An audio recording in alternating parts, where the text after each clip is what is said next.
This is the Founders Catalyst. Life is too good. Welcome back, or welcome for the first time. I don't know if you're a first timer. If you are, welcome. If you're returning, thank you. There must be something they enjoy about this, mate. There's plenty that I do, and I'm just curious. Let's open with the request for feedback. I would love that. I know we typically say it at the end, but I'd love to just mention right before we even get going, not even reveal what we're going to talk about, but as you're listening to this episode and as you've listened to previous episodes, both Lee and I would like to encourage you to provide some feedback so that we can know how we can continue to better deliver this kind of information and really what it is that's standing out so far. Agree with that, mate? I do. And I would love what you would like us to pontificate on. What do you want to hear a couple of coaches talk about? What would be relevant to your business? What would be relevant to your development? What are the questions? What are the things that you're struggling with? Let us know. We're happy to say about it. Yeah, and what a wonderful segue for what we're going to talk about today, because we've just come off the back of an episode where we distinguished the difference between a leader, a coach, and a mentor. And something that we did set up for this episode was that we were now going to dive into what that process needs to look like for you in order to find a coach. And what I will say is that I personally have received coaching. And that for me was a process in itself that I've learned a lot from in terms of how I personally look for clients that make sense to me. But I'd love to pass it over to you first, because if my memory serves me, and that is always questionable, but if my memory serves me well, this was actually your idea. So I am going to turn to you, mate, and just say, where do you start when maybe encouraging someone down the path of finding a coach? I think maybe let's take a step back. I knew you were going to say that. You see, I'm starting to get It's to my know you favourite well. thing. I was like, I like he's it. going to ask for a step. That's what he's going to ask for. I think first you have to answer the question of, do I want / need a coach?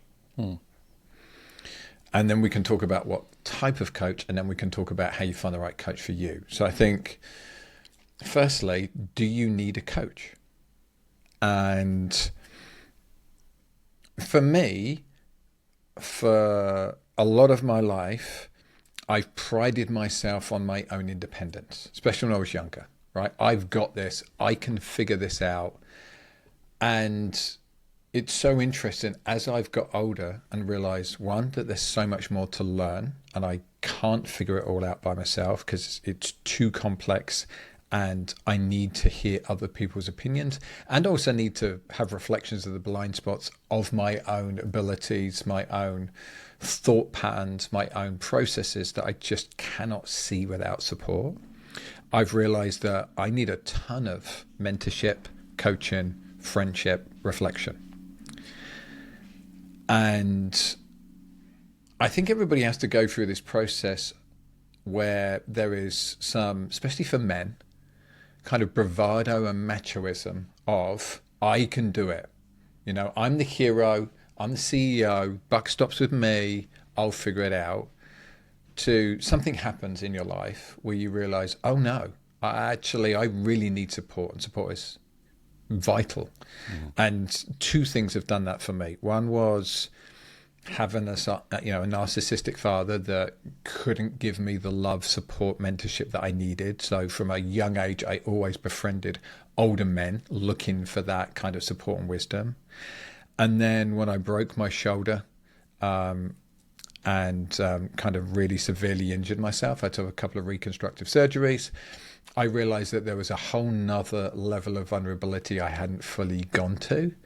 And that was when I really started seeking out not just people that could mentor me and were wise, but people who could really challenge me and challenge my thought process and challenge, at that time, like my ability as a cycling coach, and challenge me to stop and look at myself in much deeper, thoughtful and critical ways. Yeah, it's when I first started this, I wasn't aware that in this world that we operate in, you know, we're in this more leadership executive coaching space. And when I really started to put myself out there and identify as that, one of the first things that men specifically would do is that they would immediately identify someone in their organization that was a problem and say, oh, I've got the perfect person for you to work with. They struggle so much with this. They have no idea how bad they are at this. It was just problem. Okay, coaching can be the solution to the problem. And just listening to you there, mate, and it's where I'm in agreement with you in terms of this. If you go right back to that initial question of, do I need coaching? Coaching works when the individual has the recognition themselves that this is something I need. Like anything, right? If you're an addict of some kind, you can be told by 50 people that you're an addict, but it's only when you own the fact that you're an addict that you can do something about it. And I think that's really where I really want to sort of pick up where you're leaving off here is, you know, when I think about even how I market myself as a coach, I'm doing everything in my power to not relate myself to this notion of problem solving, to try to make it more of what's possible. You know, coaching is an opportunity to learn what's possible, to discover and reveal what's possible. But typically, like you say, it requires that person to have this realization on their own that, hey, I need this because I want something more. And I don't know, like, even as I'm just sort of talking through this, I feel like I can see you nodding and see it kind of hitting home with you. And I do wonder, like, if we can do a better job of educating people where the ideal place is to start when it comes with coaching, then everything that we're also going to touch on here in this episode makes a lot more sense in terms of starting the process and then finding the coach that's right for you. Yeah. You've hit the nail on the head with something that I encountered too. And I encountered myself in my own process, thinking something needs to be wrong or something needs to be broken for you to need a coach. Mm-hmm. Yet we don't take that as the approach for sports.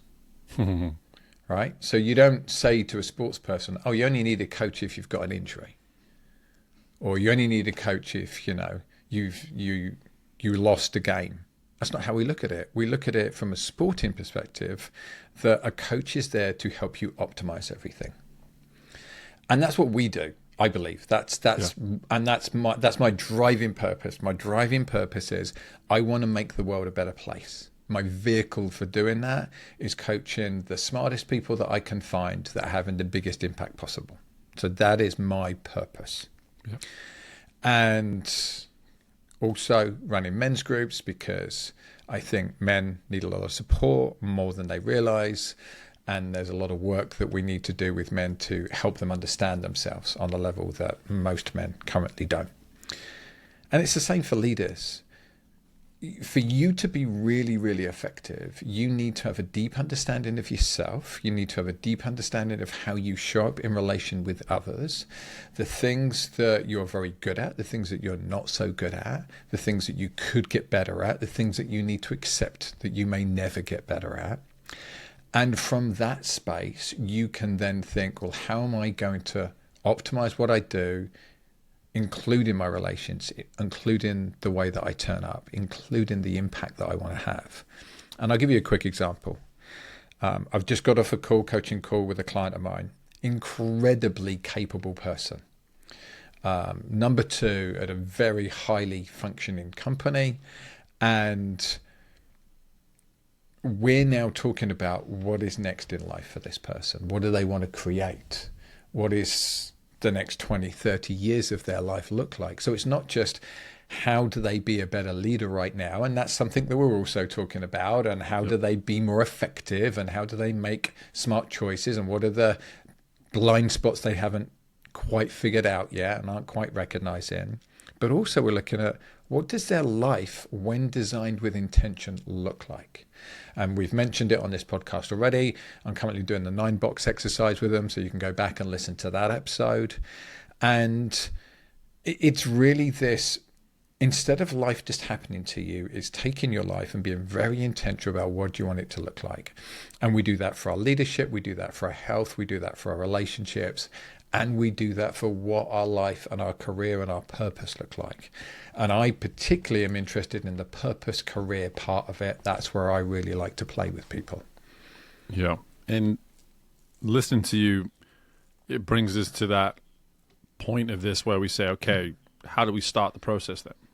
You know, we've become aware, let's say, there's a necessity, there's an internal want and need that we've maybe just stumbled upon and realized. And so now when we look at starting, just to use my own journey, for example, true to what we're talking about, when I decided to get a coach, it wasn't because anything about me I felt was broken. I was starting really my business. I didn't have anything that was broken. I had nothing to break. You know, it was new. It was new. It was filled with just nothing but potential. And I had this like burning desire and intent to make it great, but just needed some form of direction with that. And I knew that I was going to need some sort of consistent outlet to hold me accountable to making certain things happen. Yeah. And so what I actually went to do is I immediately said, what is out there, or more importantly, who is out there in my network currently who is most likely to not only have coaching, but have coaching for the reasons that I have coaching. Yeah. And so it actually didn't become about the coach first. It became more about the kind of people that are in my close network that I felt more than likely align with the same. You talk about this need that we find and we discover in ourselves.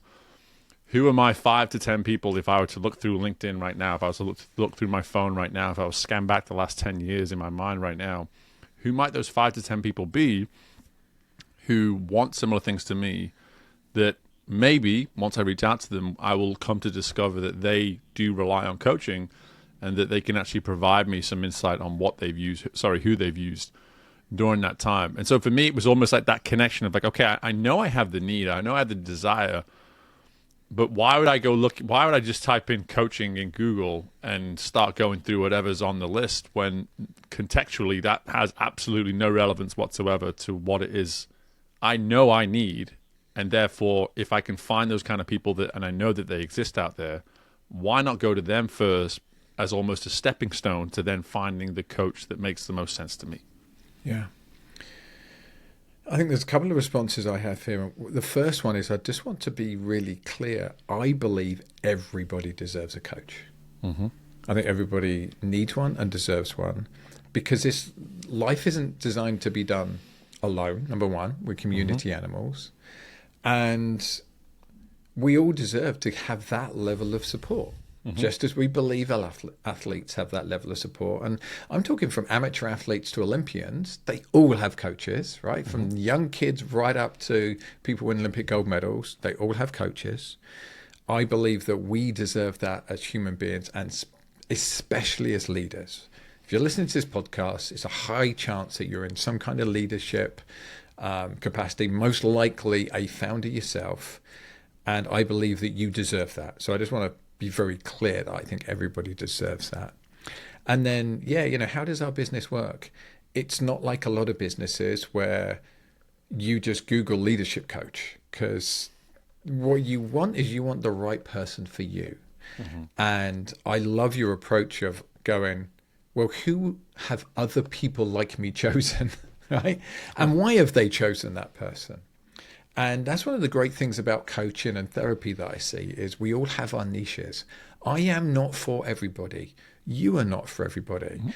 When I have initial conversation with people about coaching, it's for me to interview them to see if I think I'm the right coach for them and if I want to work with them, as much as it is for them to interview me and see if I'm the right coach for them and if they want to work with me. It's that level of relationship. We are likely to be in your life for a reasonable period of time. You're going to tell us things you may never have told anybody else. And there's a huge amount of reverence that we hold for that process. And I have to be the right person. And if I'm not, I'm going to recommend someone else. So I really like that approach of who do you know who's had coaching and what kind of coach did they have? and who is like me, right? Who's the people like me, and what coach did they have that's going to be suitable for me? Yeah, at the end of the day, as we get to where we are in life, we do a pretty good job of hanging out in similar circles to like-minded folks. We're not talking about a ridiculous search here. You can probably think of, as we're talking through this, you can probably immediately think of just a couple of people in the past year or two that have told you they have a coach. And for whatever reason, you decided not to sort of inquire about it or go any further. But immediately you go, well, I hang out with that person a lot. We share a lot of the same sort of qualities in life. We want a lot of the same things. Could be a good time just to circle back and just see who that coach is that they're working with and the success they feel they've had with them.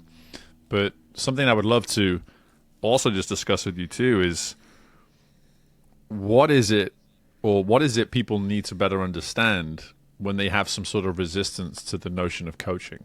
And the reason I say this is because I recently had an encounter where I spoke on a stage in November, I think it was. So we're recording this in February, about 3 months ago.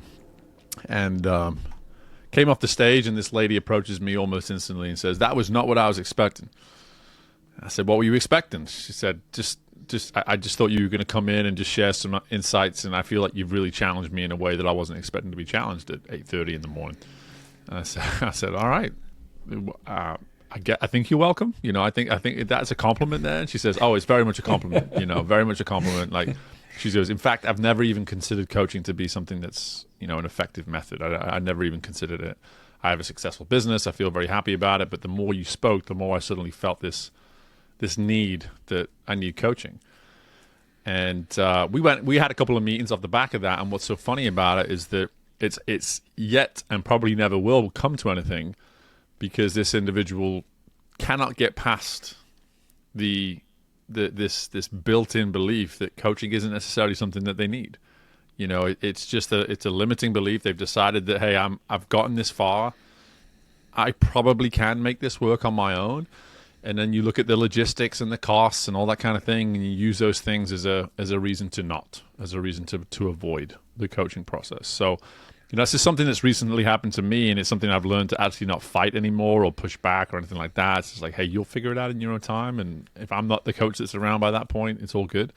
But I'm just curious, in your experience, when you've been exposed to that, what's always been your thought? What's always been your takeaways or consistent awarenesses that you have towards those folks that maybe struggle with this notion that, yeah, I don't see the need for this. Don't get it. I think I have a two-parter here. First part is my experience. Mm-hmm. So when I think about being recommended to see a therapist, it took me a good 6 months before, you know, with the person who was recommending me to go and see a therapist multiple times. "Lee, you just need to do this." I'm like, "I'm not sure about that. Don't think that's for me. Mm-hmm. Don't really need that. I'm too smart for that." And then going and having that first real therapy session and going, "Oh, wow, I didn't know this existed like this. I didn't know this would have this effect on me." And I ended up being in therapy for 20 years on and off. Yep. And instrumental in my life. No way I could do what I do now without that experience. No way I could run the men's groups, have the wife I have, the relationships I have with my friends. No way. That was pivotal. So, you know, and even before that, a friend gave me a book, Feel the Fear and Do It Anyway. And it took me 6 months to get round to reading that, because I read the title and I'm like, I don't feel fear. Why would I read this? So I think personally I have, inertia and resistance to things. And I think this is the second part, which is it's a normal human experience to have some fear about what we don't know. And if you've never had coaching, it feels scary, number one. And number two, you don't know what you don't know. So you don't know what it can provide for you because you just don't know. You haven't experienced it. And how I like to treat that is think of the opportunity cost. So often we look at the possible pitfalls. Oh, it's going to cost me so much money, and maybe it won't work, and maybe I won't like the coach, or maybe I'll pick a bad coach. And it's very easy to come up with the excuses why not. But what we're not as good at as humans is, well, what's the opportunity cost? Like, what would happen if I discover some blind spots that hold me back, some mental models and processing that allow me to be a lot more effective? Or some childhood behavioral patterns that I've picked up that are now not serving me as an adult, that I'm not even aware of yet, because I haven't had the right conversation with the right person or people. And it's the opportunity cost that we're not great at doing. Is like, what will happen when this happens and I learn more? Especially as leaders, people get the position of leader either by creating it themselves as a founder or being promoted in companies. And we just expect you to get it. Yet leadership needs so much training. I don't care how naturally good you are, you can be so much better. So I think once you understand that there is almost limitless possibility if you are prepared to take on the challenge of who am I, where do I come from, what's in my way, where do I want to get to. A question I like to ask founders especially is, what do you want to be known for? You're lying on your deathbed, what is it you want to be known for?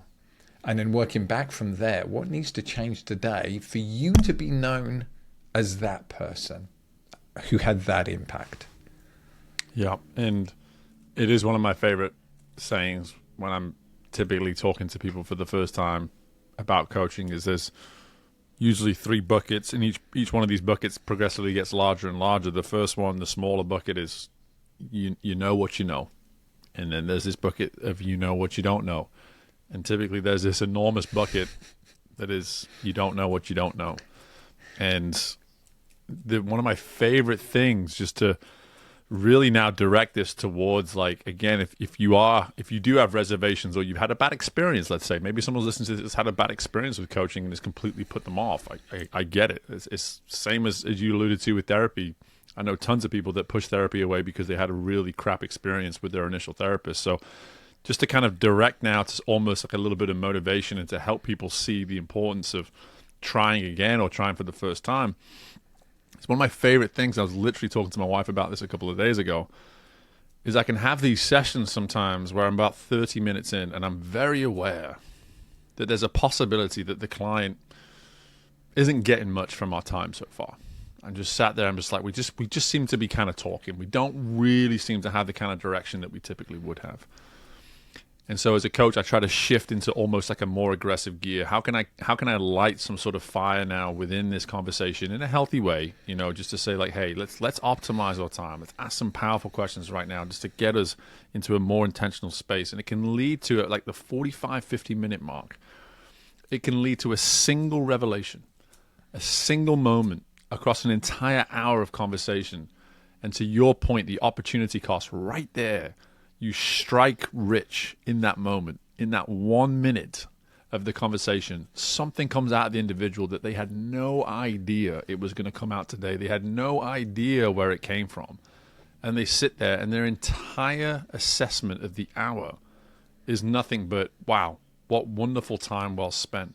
And the beauty is kind of where I'm going here, is that when you get familiar as the client, when you get more and more familiar with the coaching process, I personally believe that you also build up an element of patience when you detect as the client that I didn't really show up with a lot of intent. I didn't really show up with a lot to sort of try to achieve today. But I sense my coach is pushing me right now to try and make the most of our time. And this rapport can build. To your point, it becomes this relationship that you don't have anywhere else in your life, because typically in every other relationship in your life, if someone feels disengaged with you through 10, 15, 20 minutes of being around you, they become more and more disengaged. And eventually they just go, well, it's good seeing you. And off they go, and or you have, if you're the one being the disengaged individual, you have people in your life that be like, hey, what's wrong with you today? What's wrong with you today? Why are you not listening to me today? But our jobs as coaches are not only to stay disciplined in the moment with you, but to keep pushing you to optimize the time that we have with you so that you have what can sometimes be a single revelation that gives you enough intention leaving the session to where the direction and the clarity of which your next step needs to be is so apparent that you just simply cannot help but get back to work and get back to leading and get back to running your company in a way that you otherwise wouldn't have. I'm just curious, like, from your perspective in your sessions, what is it that I guess gives you the greatest amount of just fulfillment? Because I kind of what I'm acknowledging here is that that's where I get the most fulfillment as a coach, is when you get to have those moments and you see it happen, even if it can be a really real struggle to get in there sometimes, Yeah. I try to let go of that. And I look at it that my job is to provide a space where, and I don't like this term, so, but where magic happens. And from that, I mean that a space, my job is to create a space where I'm like a child. I'm just very curious about you. So I don't feel like you have to have something for me. Like you have to leave with something. I feel more like my job is to create a space where I'm just going to get really curious. You're going to get really curious about you. And then we are surprised at where it goes. Because I think it's quite easy sometimes, and I see this with clients, right? I want this thing fixed. Going back to that, I'm here to get something fixed. So I want this thing fixed. And we'll do that. And there's definitely times when we're strategizing, we're looking at things, right? How do I improve this relationship with this particular person? Yeah, I often find the sessions that are the most surprising are the ones where we don't have, here's an issue that I want you to fix. We're talking and something just comes up and you just remember something, an instance that you can't quite understand, or there's a feeling that you can't quite locate, and we just get curious about it, and then suddenly we get to something that we uncover. To come back to your 3 buckets about, here's what I know, here's what I know I don't know, and here's this whole bucket of what I don't know. Like I don't know that I don't know it. And that's so much of the human experience.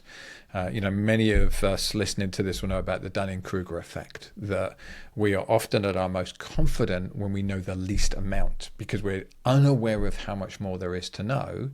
And then when we get to the midpoint of, okay, now we understand how much more there is to know, and then what we don't know, it's frightening, because our eyes are open to, we really don't know very much.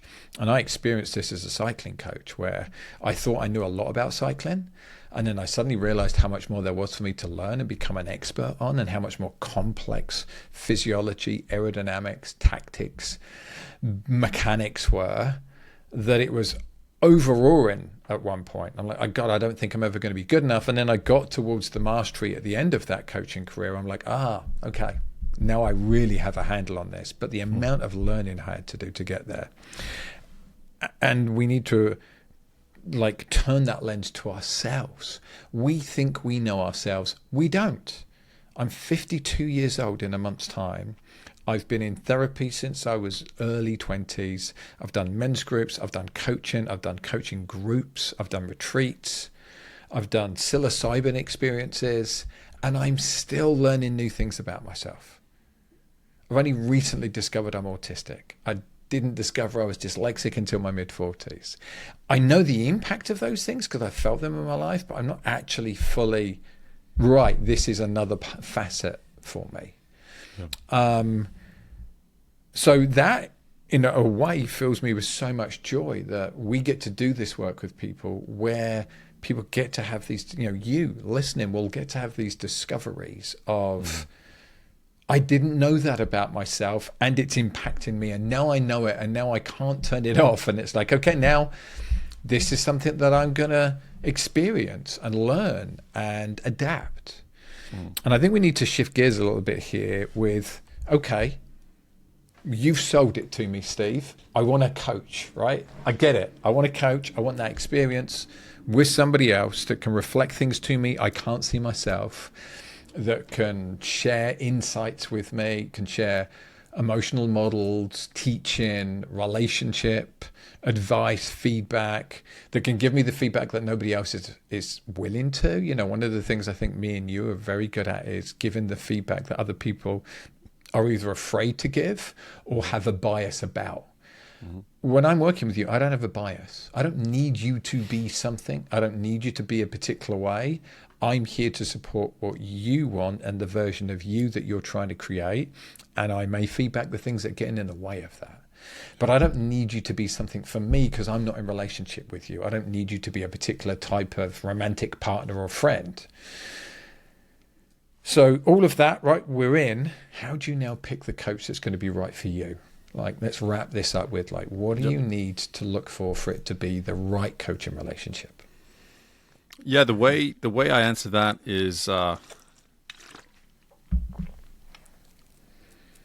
from the outset as a client, you have to be willing to assess how bought in your coach is to what it is you've presented to them. And I believe that's a purely natural human intuition that a person should be able to detect. They should have some sort of radar on their own.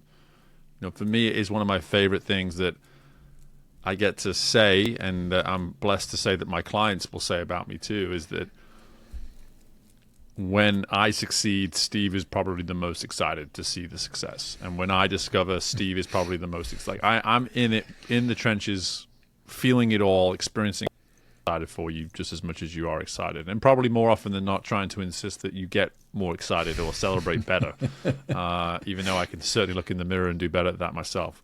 So I would say from the outset, that is so important, is not to sort of sit there and to simply go through the motions of this, like, okay, fill out whatever paperwork they ask me to fill out and and all this kind of thing. Like, actually sit there and just get to know the coach on some sort of personal level, and maybe ask for certain accounts and experience that they have had with people like yourself and what it's meant to them, like what it's truly meant to the coach and how they've come to those sort of results. Because at the end of the day, there has to be a personal relationship. There has to be some sort of connection that's created.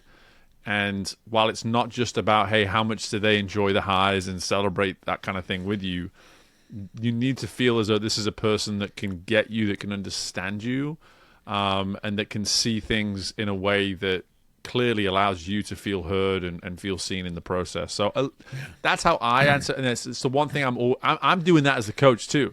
I'm always doing that as a coach as well. And I've had a couple of people after a session or two, I'm like, thought it could work, don't think it would work, would love to refer you to somebody else, And so I would also add that as a little caveat too, is like, don't, if you feel you need to sort of keep it on a short term before a long term as well, don't hesitate to make that request. Yeah.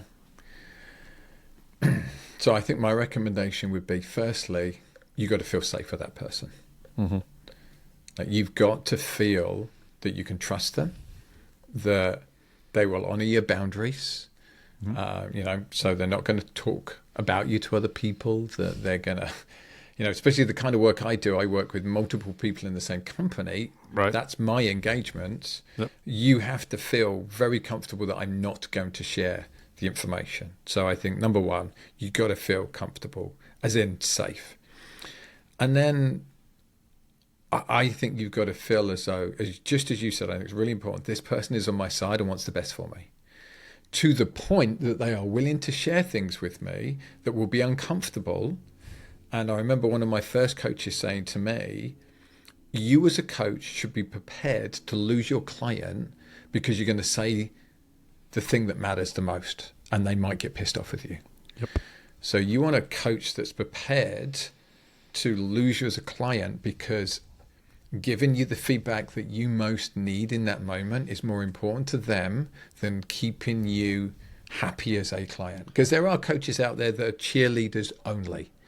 Yeah, and this is why I think this is where it's really important that we immediately emphasize that this is why this podcast is for the audience we intend it to be. Yes. This is, there's probably across all the episodes we've done so far, there has never been a statement made by either of us that is more important to therefore come back around now and contextually emphasize this is why we have the mission that we do of this podcast, and the audience we strive to serve is that if you are a leader and or a founder, you want a coach that is willing to say to you what you need to hear. I had it this week. Yeah. And again, I have the same experience with you as you do with some of my clients. I'm working with a 5-person executive team, coaching each and every one of those. You don't think I hear things said by one about the other and all that kind of thing. It happens. You have to respect that part of it. However, you can also use that information as a way to emphasize a message that needs to get across to an individual in a session. And as a leader, you must, if you're going to have a coach, above anything else, they have to be willing to tell you what you need to hear. They have to. Yeah. To me, that's my greatest expression of love. Yeah. And the less evolved version of me, there might have been a bit of, I'm telling you because I'm smarter than you. Right. And the evolved version of me is, is this in service of that other human being in front of me? And if it's not in service of where they're at right now, I'm not going to share it, you know? But if it's in service of them, I'm going to share it. And I've had clients be pissed off with me and end a call like, I'm annoyed right now. And then ring me the next day or the day later and go, I thought about it. I really needed to hear that. And thank you for sharing that with me. And I got defensive, and because we found the point, right? We found the thing that we really need to work on. It's not always going to be comfortable. Like if we're doing this like therapy, if you're doing this to the level that is really going to change the needle for you, it's not always going to be comfortable. Uncomfortable things are going to be discussed. You are going to, because you're in these realms of not knowing what you don't know and talking about sensitive things that prod our egos and prod our belief in ourselves and sharing kind of the things that scare us the most, is going to be uncomfortable.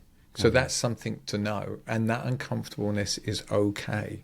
And a great coach is going to meet you there and make you feel uncomfortable in the uncomfortable. And what they're also not going to do, and I had this as a compliment from a client. She said one of the things that she really appreciated about me was I didn't try to rescue her when she was in her feelings and when she was processing stuff. I just gave her the space.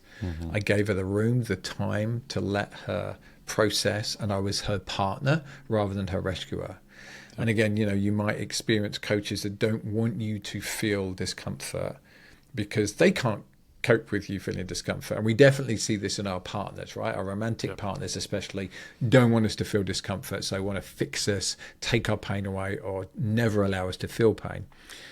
The pain's part of the growth. Like there's got to be some uncomfortableness for you to get to the point of growth, for you to realize what that is.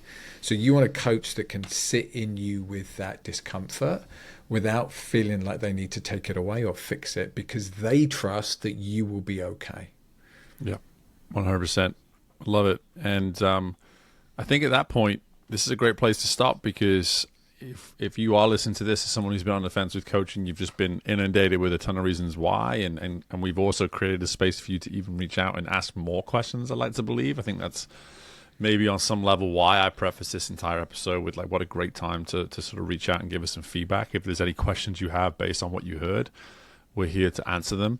But in addition as well, I'm excited just to go now into some more episodes having explained this. I think we can always reference this now. It could be a really terrific reference point just for everything we navigate moving forwards. And anything else from you, mate?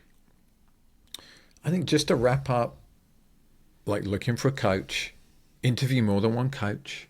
When people come to me, I'll often recommend other coaches for them to interview as well.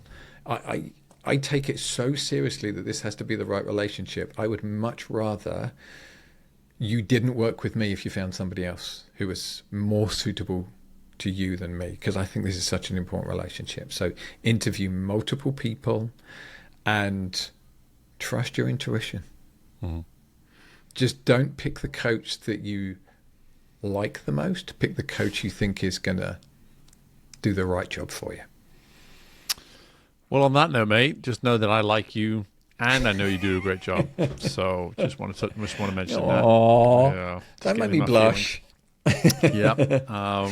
But for now, folks, we'll love you and we'll leave you. And in the meantime, continue on your travels and on your journey with rigor and intention, and do great things. And if you need a coach, you know where to come.